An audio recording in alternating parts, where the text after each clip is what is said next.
जी के 7वें स्कंद में जब महाराजा परीक्षित ने सुखदेव मुनि से प्रश्न किया, प्रभु मैंने सुना है कि राक्षसों के घर में भी देवता पैदा हो जाते हैं, ये चमत्कार आखिर हुआ कैसे? बोले राक्षसों के घर में देवता? बोले हाँ, एक हिरण्यकश्यप का पुत्र था प्रहलाद, जिसका पिता तो राक्षस है लेकिन उसकी संतान देवता हो गई, प्रभु का परम भक्त हो गया। हम यह सुनना चाहते हैं, हमें बताइए कि परमात्मा का बीज, परमात्मा का यह प्रेम असुर कुल में कैसे चला गया? सुखदेव मुनि कहते हैं, राजा परीक्षित, हिरण्याक्ष के मारे जाने पर हिरण्यकश्यप जो उसका भाई था, भगवान विष्णु से बदला लेने की भावना से अपने माता पिता से आज्ञा लेकर के वह तप करने के लिए जाता है। जिस समय वह तप करने के लिए जा रहा था, उस समय इंद्र ने उनकी पत्नी हिरण्यकश्यप की पत्नी का हरण कर लिया। जब हरण कर करके ले जा रहा था, उसी समय नारद मुनि मिले और कहने लगे, नारद जी कहते हैं, अरे जो है इंद्र, ये क्या करने जा रहे हो? बोले प्रभु अभी तो इसका पिता तप करने के लिए जा रहा है, मैंने सुना इसके गर्भ में संतान है, कल का ये भी बड़ा होकर के राक्षस बनेगा, मैं चाहता हूं कि इसको मैं ले जाकर के इसको मार दूं।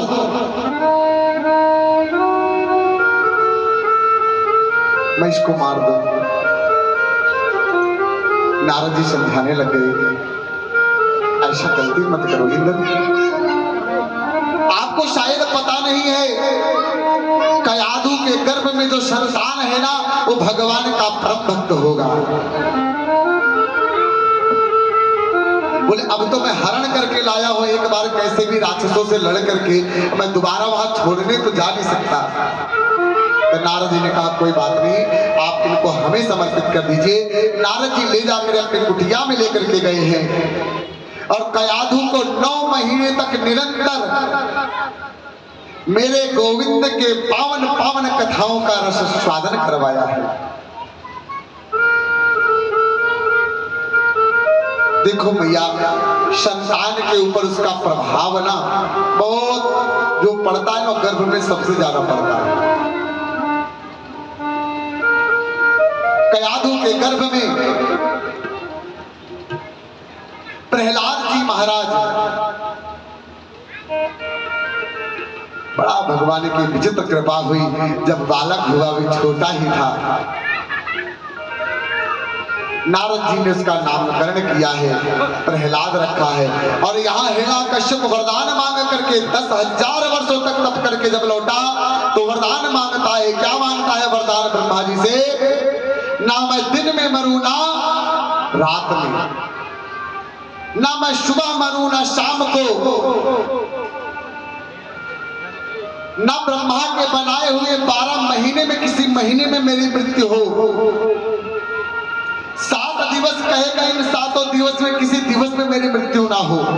ना मैं अस्त्र से मरूं, ना शस्त्र से मरूं, ना अग्नि से मरूं, ना वायु से मरूं।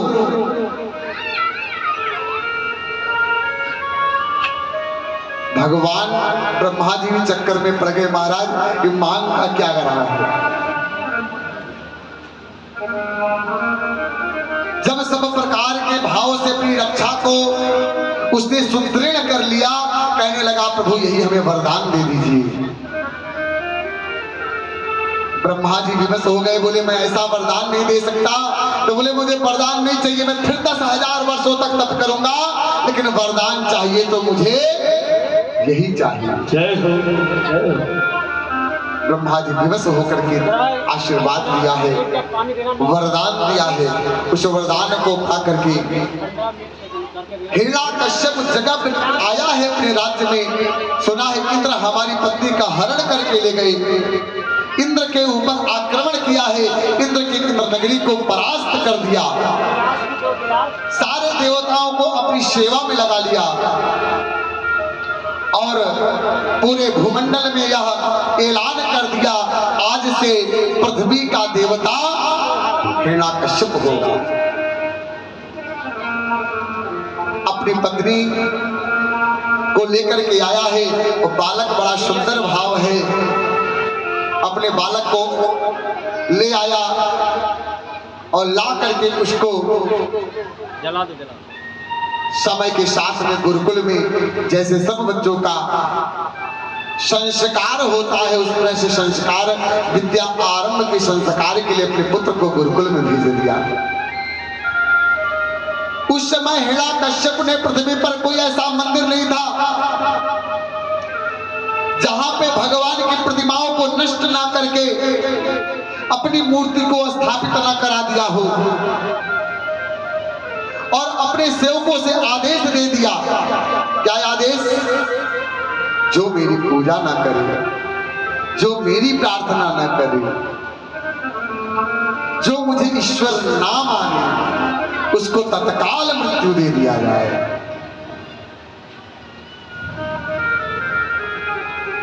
मैया सबसे बड़ी बात समझने वाली ये है कि जब हम पर अत्याचार हुए, जब हम पर अत्याचार हुए, ऐसा नहीं कि हिरण्यकश्यप ने ऐसा किया। आज से मुश्किल से 75 साल पहले, 75-76 साल पहले अंग्रेजों ने भी वैसा ही हमारे साथ व्यवहार किया। उसके पहले मुगलों ने भी हमारे साथ ऐसा ही अत्याचार किया। हमारे धर्म को नष्ट करने के लिए उन्होंने हमारी संतानों को हमारे सामने काट करके फेंक दिया।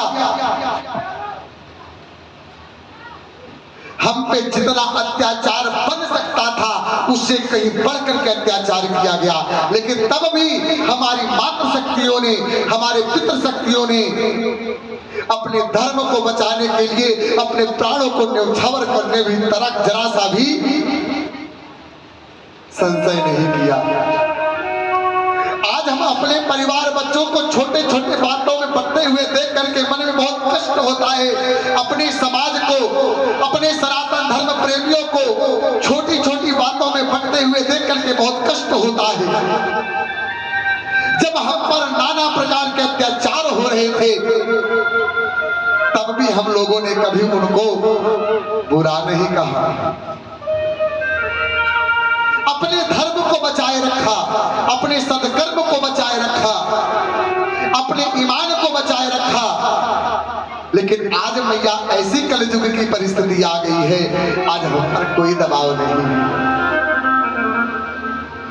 आज हमारे ऊपर कोई जोर जबरदस्ती नहीं है, लेकिन घर के हालात ऐसे हो गए हैं, ऐसा लगता है हम घर घर में नहीं रहते बल्कि जंगल में रह रहे हैं। बोलना पड़ेगा राधे।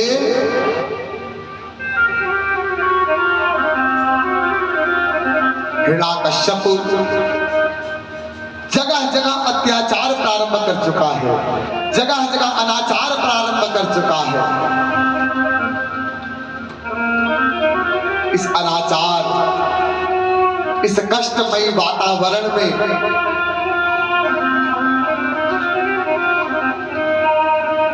सब एक ही भावना है कि हे गोविंदा, कब अपने भक्तों का उद्धार करने के लिए, कब अपने भक्तों को बचाने के लिए ऋषि मुनि तपस्या नहीं कर पाते हैं, यज्ञ नहीं कर पाते हैं, हवन नहीं कर पाते हैं, जो भी देव आहुतियां होती हैं, देवताओं के लिए आहुतियां पड़ती हैं, उन आहुतियों को स्वयं ग्रहण करने लग गया। प्रहलाद जी को शिक्षा के लिए जब गुरुकुल में भेजा, कहते जो जहां सबसे ज्यादा विरोध हो रहा हो वहीं उनकी संतान जिस विद्यालय में पढ़ने के लिए गई, वहां जाकर के सब बच्चों को इकट्ठा करके कहते हैं, इस संसार का कोई पिता है, इस संसार का कोई रक्षक है, तो कौन है? हरि।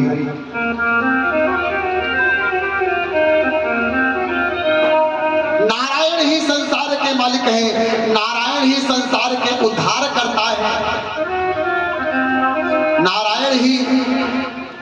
के बालक हैं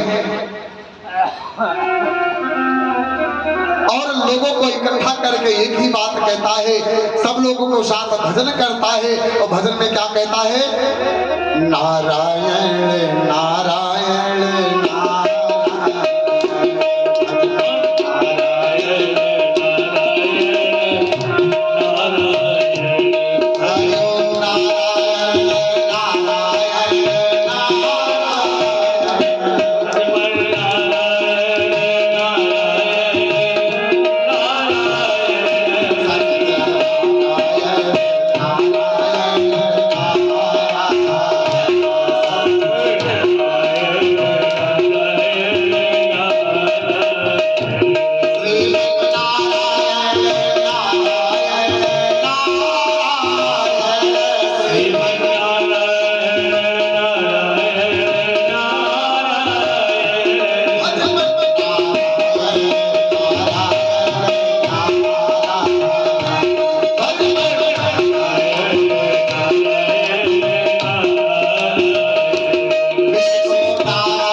लोगों से भी कहता है,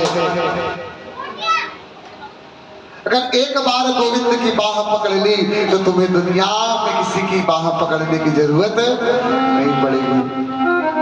एक बार गोविंद ने अपना लिया तो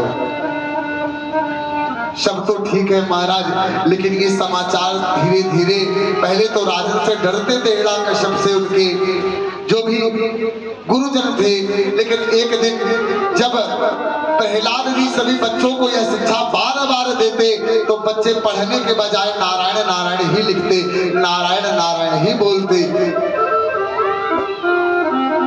बोले ये तो स्वयं बिगड़ रहा है, साथ में बच्चों को भी बिगाड़ रहा है। जाके संदेश देते हिरण्यकश्यप को, अरे हिरण्यकश्यप,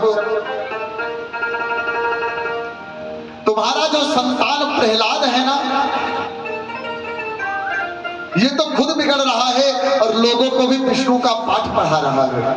इसका विष्णु का पाठ पढ़ा रहा है, आपके शत्रु का स्वयं नाम लेता है और सभी भक्तों से भी उच्चारण करवाता है।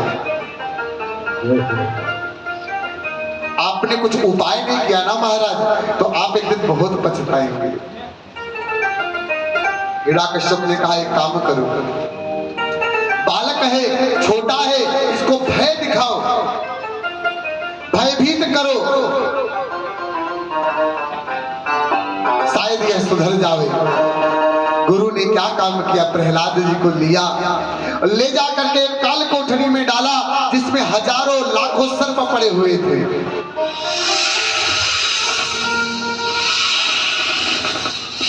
प्रहलाद जी उनके बीच में ऐसे बैठ गए जैसे लगता हो कि आज सारे नागों को मिलकर के एक साथ कोई भगवान के नाम का स्मरण करा रहा हो। उन नागों में भी उनको हरि दिखने लग गए कि परमात्मा तो हर जगह व्याप्त है। कौन से सर्प उनको डसे, बल्कि उन सर्पों ने मिलकर के उनकी सुरक्षा घेरा को और मजबूत कर दिया। प्रहलाद जी को ऐसा देख करके मन में विस्मय हो जाता है।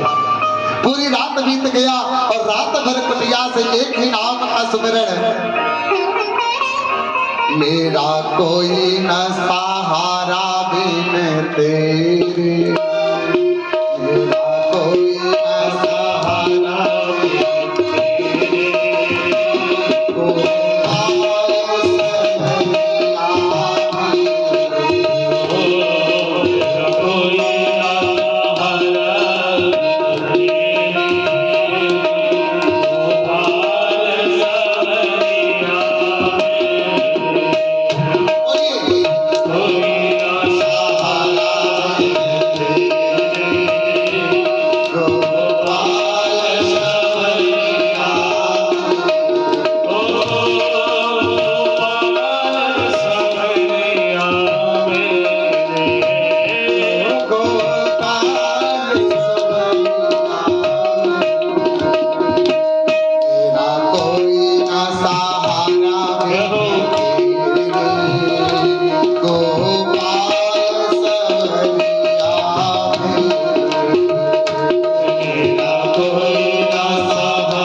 संभाल रहा हो, उसका कोई बाल बांका